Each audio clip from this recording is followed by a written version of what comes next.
Okay, so let's see. I was given about 2 months to leave the United States, pack up my apartment, say goodbye to family, sell stuff, buy stuff, figure out if I'm getting vaccinations, physicals, getting the visa, filling out paperwork, keeping my blog going, buying equipment, and then figuring out, what my life was going to be like on the ground.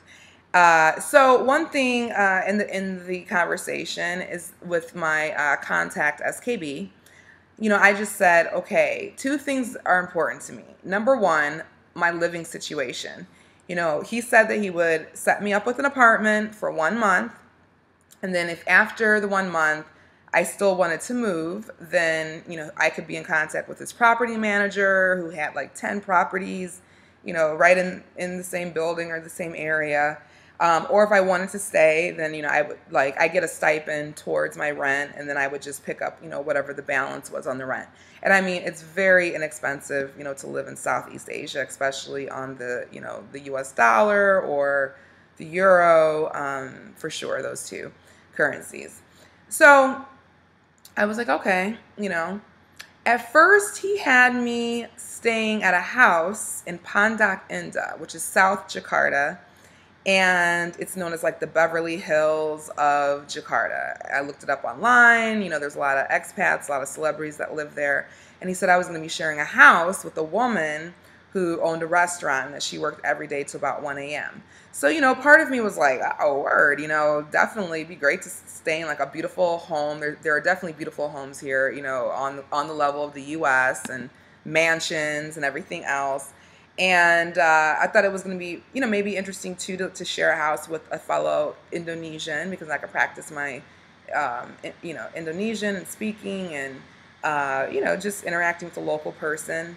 But then when I started to do research and I saw where the schools were located, it's like one school was up north, then one school is in central Jakarta, and then Pondok Indah is like south, way farther south.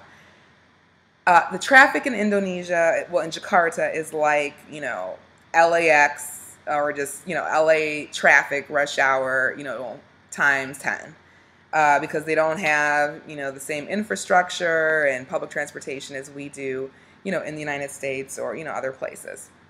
So anyway, I was looking on these different message boards, and I had joined this networking group that are made up of expats around the world. And I joined their group, and I didn't tell them. For some reason in my gut, I was just kind of like, keep it separate. Because sometimes I like to be like, oh, yeah, and I joined this, and, this and that and everything. And I was like, no, something told me, like, just keep this separate. So these are made up of professionals. These aren't just like backpacker, travelers. There's nothing wrong with that either. But these are people who've been living and working in Indonesia, a lot of them for 20 years, 10 years, or whatever, working for the World Health Organization, oil companies, banking industries, media companies, branding companies, etc. So they have a forum, and I posted, where my house was. And a lot of people were like, oh, yeah, it's a beautiful area. But then when I told them where I was working, they were just like, oh, no, I don't know if I would suggest living there. It's really, really nice, but you may want to live closer to where you're working, because otherwise you're going to be like stuck in traffic like the majority of the time that you're here. And I have really bad motion sickness. Like, I cannot ride buses. I get really sick. And sometimes, when it's okay when I'm driving in the car, but often when I'm riding in cars, I get really queasy and nauseous. And sometimes I kind of get a headache, and, it's just bad. So I was really concerned about that. So I emailed him, and I brought that to his attention. And then I think right around that same time, he had just Skyped me because he was going to show me the house. And so, it was cool seeing him again and talking. And he was very nice, very charming, very funny, very sweet guy, during the program and everything. So we Skyped when I was in Chicago, and he said, okay, I'm going to show you the house. I'm like, okay, great. So when he Skyped me, I see this beautiful pool in the background. He shows me the workout room. He shows me another like little sitting area. And then he shows me the house. He gestures like, oh, and the house is like right over there. And it was a huge house. But then I'm like, what about the inside of the house, you know? But at the time, it's like the Skype connection was so bad, and we kept getting disconnected. And you got to understand, too, you know, you can plan, and trust me, for 2 months, you know, to be able, not even 2 months, to be able to, you know, go through everything and then plan this trip and get over there. I was so organized. I mean, I had this like 4 or 5 page long to-do list, got through everything, and I mean, it was a chore, but I'm a very organized person, you know, when it comes to like breaking down ideas, executing tasks. You know, that's how a lot of jobs of mine have been, and I'm just attracted like to that type of thinking. So it's like I prepared for like nearly everything. But it's like at some point you could only prepare so much, you know, until you get on the ground and see what's happening. You know, otherwise you're just going to kind of drive yourself crazy, and then you have like a language barrier, cultural differences. It's, you know, sometimes it's hard to figure out tone, you know, over an email and, you know, stuff like that. So I just figured, like, you know what? Wait until you can get on the ground and you can see what's happening. You know, he did say you have 1 month, you know, so you know, it shouldn't be that bad, right? And I told this guy, excuse me, it's dry in here. I told him, I'm willing to spend money on, I want a nice place to live. I'm not saying it has to be, I don't want to be paying like United States rent, you know, California rent or Chicago rent. But I'm not necessarily trying to skimp on, you know, where I'm going to live. You know, if I'm going to be living there for a while, then, you know, I want it to be somewhere nice. Number one.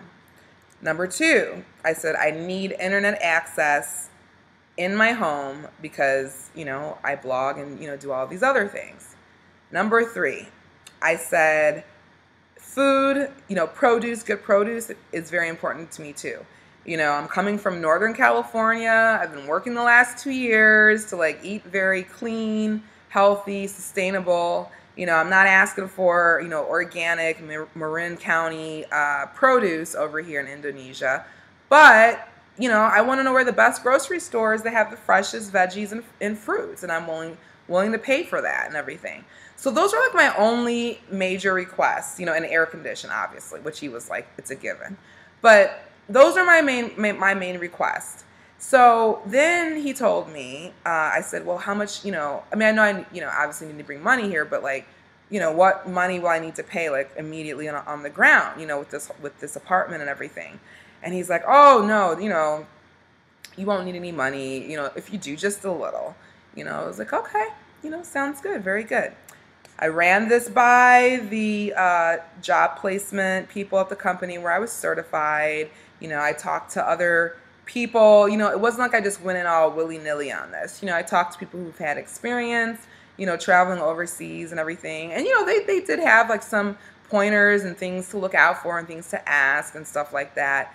But, you know, everyone was kind of like, wow, the fact that you're really going in there and you already know the contact, and it's not like you're just going into a foreign country, into a school where you don't know anyone, you know, like that's usually a leg up, you know. And I know for me, it made me feel more comfortable and confident that, you know, I did know someone, you know. So, like I said, I still would have done it otherwise, but I probably would have just been a lot more nervous and, you know, just kind of unsure, maybe a little bit more insecure about things. So I arrived to Indonesia, and, you know, he meets me at the airport, and I was so excited. I was like, hey, I told you, you know, I would come to Indonesia. And, you know, we get into the car, and that's when swerve. It went totally left. And, yeah, that's when I was like, what the hell have I gotten myself into?